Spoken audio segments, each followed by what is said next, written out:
Hello everybody, welcome to my YouTube channel. My name is Beryl Deti. Today I bring to you a sad story, a story full of tears, and we hope that you will help us get justice and help my friend here get help. So today I'm with Masha, please. My name is Stephen Masha. I'm a student at this university. I'm doing communication and media studies. Which university? This is Kenyatta University. Okay. Yeah. So Masha, would you kindly take us through what happened a few months back? Okay. So on 26th of May this year, I received a message in my phone, and my phone had a little problem, so I could not see the whole message, but someone was just reaching me. He was saying sorry for what had happened. I couldn't really see the whole message, so I rushed to the people who were nearby to ask for help. Then when I got a phone, I called one of the village elders in my home, and yes, he told me that your dad had been murdered by people who are well known, and he has been murdered in your house. So that's what happened. Then I had just finished my exam, so I was in the process of preparing to go home. I informed some of my friends. I did not have anything. I was still waiting for the money to use as a bus fare, so they did a small contribution. Then they escorted me home, and when I reached there, yes, my dad had been murdered, and the body had already been taken to the morgue. So already the burial plan had been put in place. So I had to adhere with what that said. Yes. So where is home, Masha? So I'm coming from Kijwetsanga in Uganda Ward, Malindi constituency. That is in Kilifi County. Would you care to take us through the exact events and who were the witnesses of this tragedy? So when I reached home, some people sat me down just to narrate what had transpired. So I was told that a pastor who was a friend to my dad came at my home. He was accompanied by his wife, the father-in-law, and the mother-in-law. So when they reached there, my dad had just come from his shamba, and they were asking my dad to heal their daughter. They were claiming that my dad had bewitched their daughter. So dad said, I do not have powers to make someone sick. So if this lady is sick, then I'm ready to cooperate, to take her to hospital or to the church whereby she will be prayed for. But they rejected that option. So a group of people that had accompanied them started throwing stones at him. Okay. My mother was there, and the sons and daughters of my sisters were there. Then I had a small sibling, a sister actually. She was also there. So they witnessed the whole thing. But you see, the only person who could narrate the whole story was my mom and this small kid.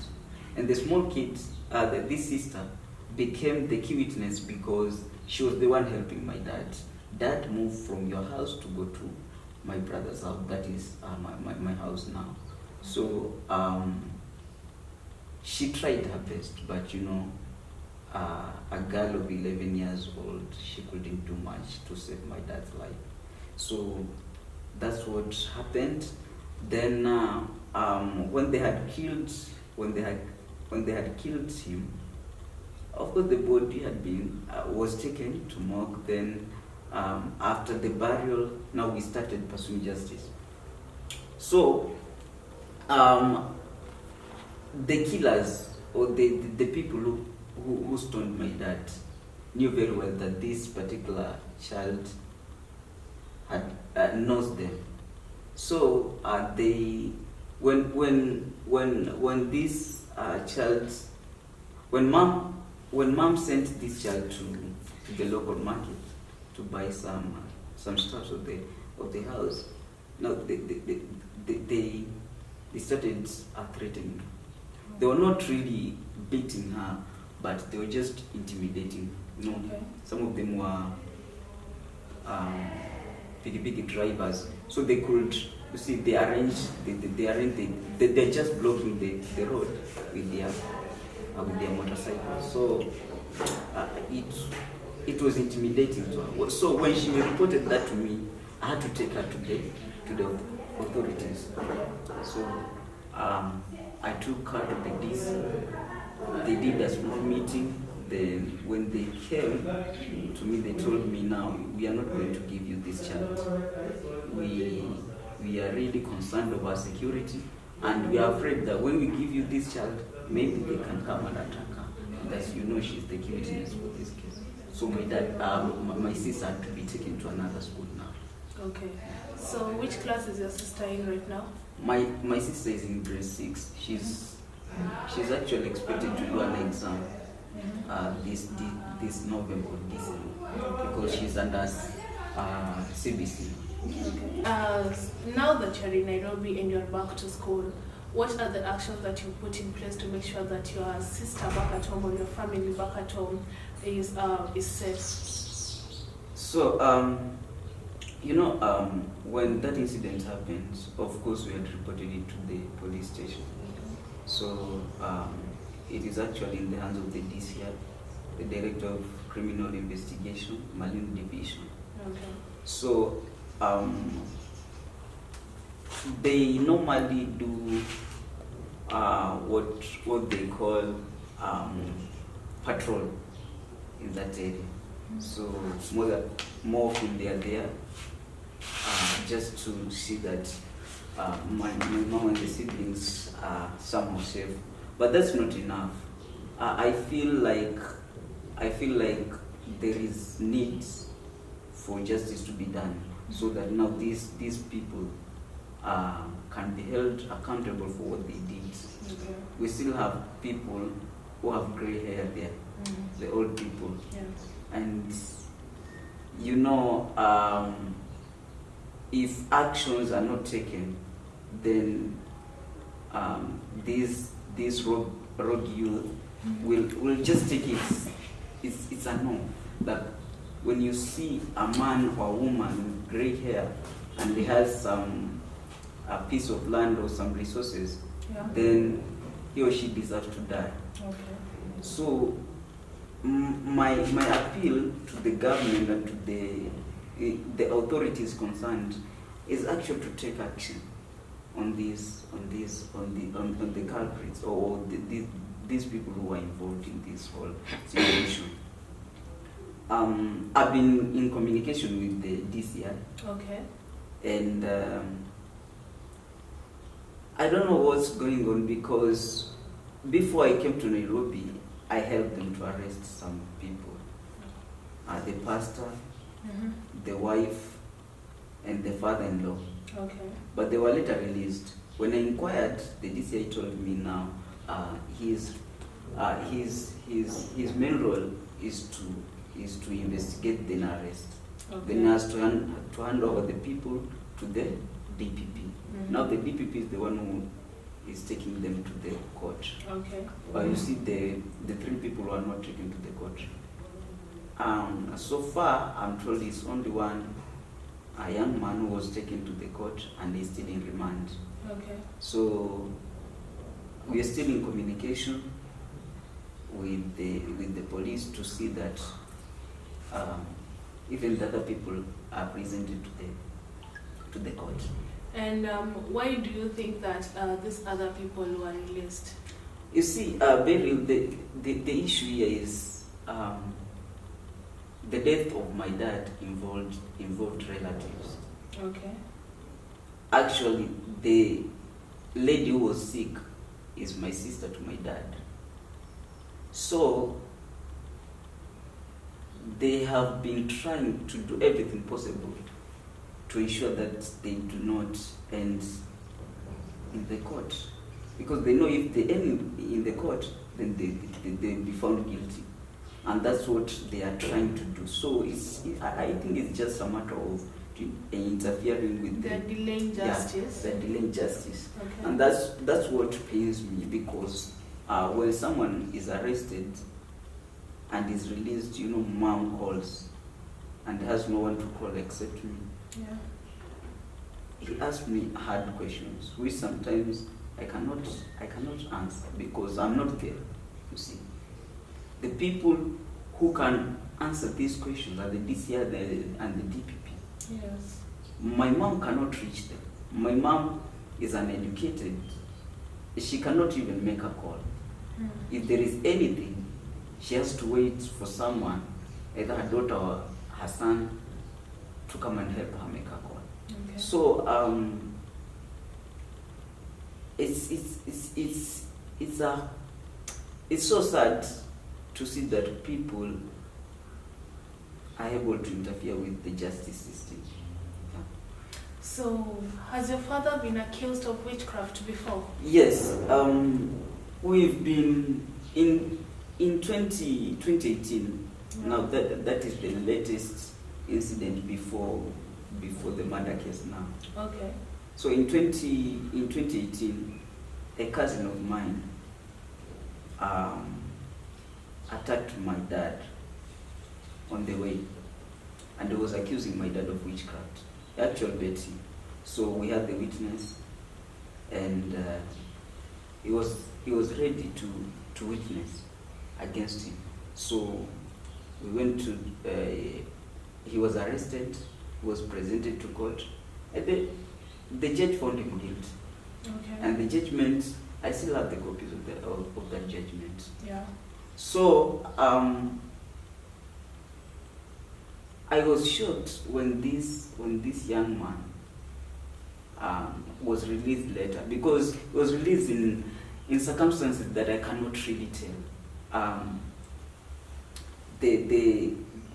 The judgment of the judge is that this young man was to serve 5 years. Okay. But to my shock and to my surprise, that he did not serve even 1 month.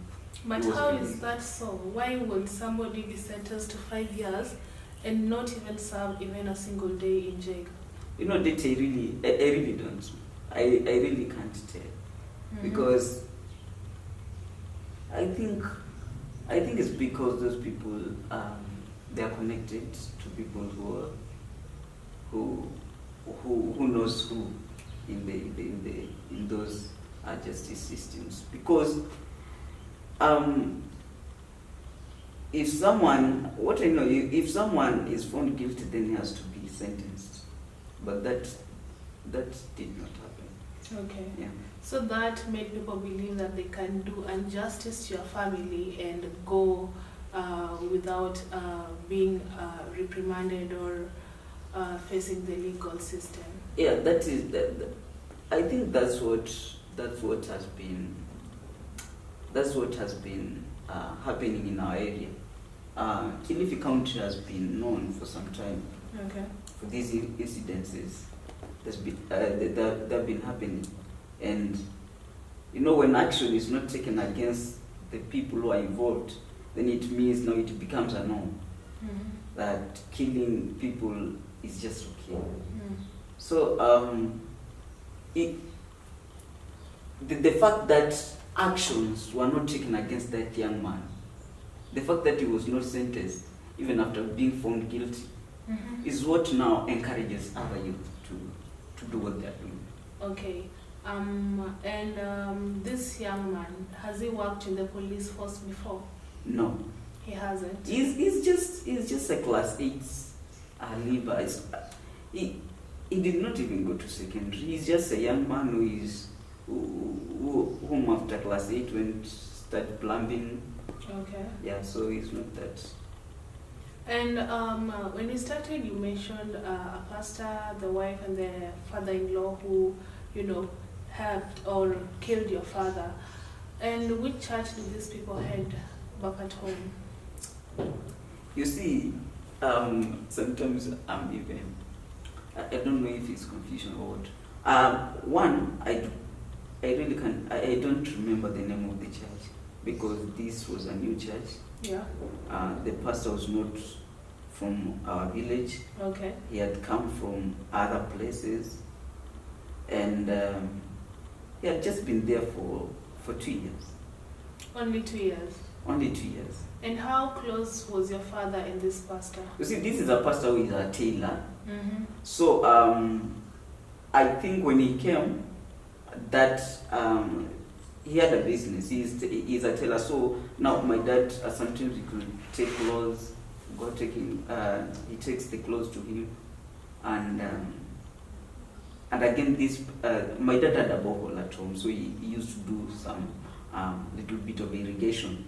Okay. And he was planting a type of vegetables, so he called mchicha back at home. Okay. And he used to sell this to the locals. Oh. So a pastor, being among of the locals, used to come. Mm-hmm. And again the borehole, Dad used to sell that water. So the pastor also used to come and fetch water at home. So there was that friendship. Mm-hmm. Now when the pastor started a relationship with the sister to my dad, now you see it's like the relationship between my dad and the pastor had broadened. Yeah. Yeah. So with this being mentioned, have you followed the case lately with the DPP? I do not have the contact of the DPP. The only contact that I have are from the DCIO. Okay. So anything that happens, I normally call the DCI. Okay. Yes. So what has life been ever since you lost your father? Life has been hard. It's really been difficult for us. See, I'm the firstborn of 6 children. Yes. So you can imagine I had to fix myself into the shoes of my dad. I had to assume all the responsibilities. Mm-hmm. My dad wanted us to get educated. Yeah. None among us, the 6 of us, was not in school. And it was really struggling to ensure that we get good education. Mm-hmm.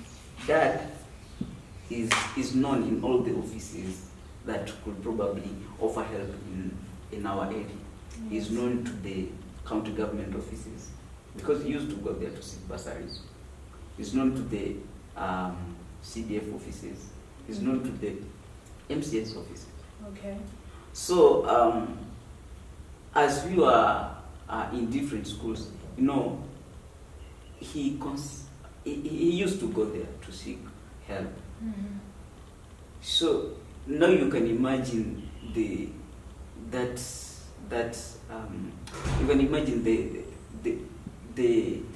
difficulty we have as children now to get school fees, because you see he's the one who used to go down there to seek the help, and again do some little manual jobs there. I told you he used to do irrigation. Yes. That alone could educate my sister. Yeah. And then there is me. Mm-hmm. I was depending on him. On top of what he was getting from the small garden Mm-hmm. and the bursaries, I had to find other ways to talk to well-wishers, just to see me through campus. Okay. So now he's not there. So all these responsibilities are left to me. I'm not at home. Who is following this up? It's supposed to be him, but he's not there. It's been so difficult that sometimes my siblings go without food. It's only yesterday I was called and my mom was telling me, today we may not get something to eat. Because you see now the breadwinner is not there. When dad was there, these things, they were unheard of. Yeah, me, I don't remember any day that we went without food. Okay. That's so painful. That's such a touching story. And How did you get yourself to, were you born like this on a wheelchair? No, me, I wasn't born with disability. My disability is acquired. I fall from a coconut tree. You know, in our area, we grow coconut tree. Okay. So I fall from a coconut tree and I broke my spinal cord. Okay. So that means I'm paralyzed from the chest downwards. Okay. And that's what made me out of an wheelchair. But even with that, you see, people have been saying that, you see, just out of ignorance, my dad has bewitched me. And sometimes you just sit and wonder, how many people are on wheelchair because of the accidents? Yeah. How many people were involved in road accidents and now they're on wheelchairs? But sometimes I think it's just ignorance, because even all these stories don't come from neighbors, they come from relatives. These are relatives who did not go, they did not step even in class 1. Okay. So you can just tell it's ignorance, it's lack of understanding, it's lack of education. Okay. But have you ever tried, or has your family ever tried talking to these relatives and trying to explain that it's not witchcraft, because probably the rumor might have started from them and that might have gotten your father killed? Yeah, you see, even the issue of witchcraft here just comes because it's an excuse. But what they've been wanted for all that time is a piece of land that was left to our parents by our grandparents. So my dad was a little bit acquainted with the laws of the land. So there is no way, according to me, there is no way they could have defeated him if they maybe opted to take him to court. Okay. The piece of land had a title deed, and I don't think they could have succeeded. But they came with an alternative to label my dad as a witch. So in our area, if you are labeled a witch, you will be killed. So yeah, you'll be killed. These cases have been there. You can go and search online. You'll find so many cases. Has the government tried anything to, suppress the fact that people are being killed based on accusations? There was a time I had the county commissioner, Kuzwalag, is the county commissioner in Kilifi County, and he was really speaking against these things. Okay. And he promised to take action against any person who is calling other people witch. Okay. But I don't know. I don't know if it's the measures they are put in place that are not working, because even after saying that, still people are being killed. Okay. Still people live in fear. When you start having gray hair, you already, the tension grows in you. That maybe any time I can be killed, I can be attacked. You see. So there have been organizations, different organizations trying to educate people, but still people have not opened their mind. Yeah, opened their mind, and I think is one is poverty, and then ignorance, lack of education. So the main issue is lack of education in your area? I think so. That's my observation. Because if you're well educated, how do you believe that someone has killed someone or someone has bewitched someone, and you could see the cause of the death, or for my case, the cause of my disability. Okay. I wasn't born with disability. No one bewitched me. Okay. This is an accident that just happened like in other accidents. We have so many cases of people who have who have acquired disability, who are on wheelchairs. Mm-hmm. I have a friend in the village who was knocked by a vehicle, and now he's on a wheelchair. He's paralyzed from the chest downwards, just like me. Why hasn't their relative said that she has been bewitched? So Masha, what would you like to tell the people watching us right now? What we need as a family is justice. We are calling up the authorities involved to make sure that they give us justice. Let those people arrested, those who are arrested and then released. We ask and we demand that they be rearrested and presented to court. And we just need justice for our families. Yeah. You just need justice. So guys, I hope that you've heard and followed this story all through, and we pray and wish that justice may come to Masha's family. If you know of any help, if you know of anybody who can help them, from lawyers to the humanitarians, please, you can, tag them down below in the comment section. I'm going to leave his number if you want to reach out for help. If you want to give, you want to send him something, you can do that too. So thank you. Like, subscribe, and share the story. Bye.